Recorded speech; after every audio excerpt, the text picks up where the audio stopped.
சங் பரிவார் கும்பல் மீது சட்ட ரீதியான நடவடிக்கை எடுக்க வலியுறுத்தியும் மார்க்சிஸ்ட் கம்யூனிஸ்ட் கட்சியின் சார்பில் இங்கே ஆர்ப்பாட்டம் நடத்தி வருகின்றோம்.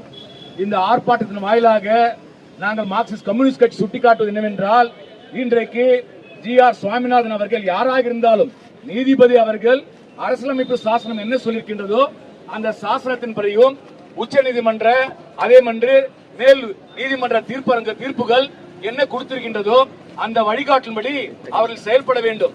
ஆனால் ஜி.ஆர். சுவாமிநாதன் அவர்கள் தொடர்ச்சியாக அவருடைய சனாதன கோட்பாட்டின் அடிப்படையிலே அவர் தீர்ப்புகளை வழங்கிக் கொண்டிருக்கின்றார்.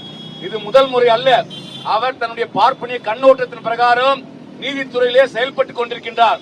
ஒரு உதாரணத்திற்கு திருச்சி வயலூர் முருகன் கோவில்ல பிராமணர் அல்லாத அர்ச்சகர்கள் தமிழ்நாடு அரசாங்கத்தினுடைய அர்ச்சகர் பயிற்சி பள்ளியில படித்து தேர்ச்சி பெற்ற 2 பிராமணர் அல்லாத மாணவர்களுக்கு அர்ச்சகருக்கு வேலை வாய்ப்பு கொடுக்கப்பட்டது.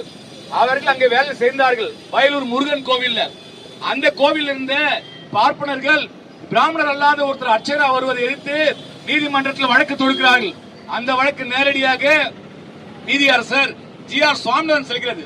அவர் சொல்கிறார், எதன் அடிப்படை சொல்றார், அவர் பரம்பரையாக எந்த ஜாதி அந்த கோயில்ல வழிபட்டதோ அர்ச்சகராக இருந்ததோ அப்படிதான் இருக்க முடியும் என்று தீர்ப்பு கொடுத்து பிராமணர் அல்லாத மாணவ அர்ச்சகர்களை அவர்கள் வழிபடக்கூடிய அதாவது அர்ச்சகராக இருப்பதை தடுத்தவர் ஜி.ஆர். சுவாமிநாதன் அவர்கள்.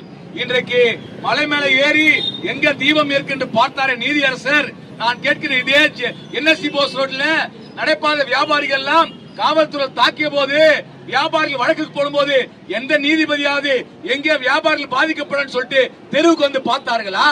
ஆத்தோரத்தில் வீடுகள் எல்லாம் இடிக்கப்பட்ட போது மக்கள் போராடிய போது இது ஆக்கிரமிப்பு என்று அரசாங்கம் சொன்ன போது நீதிபதி நேராக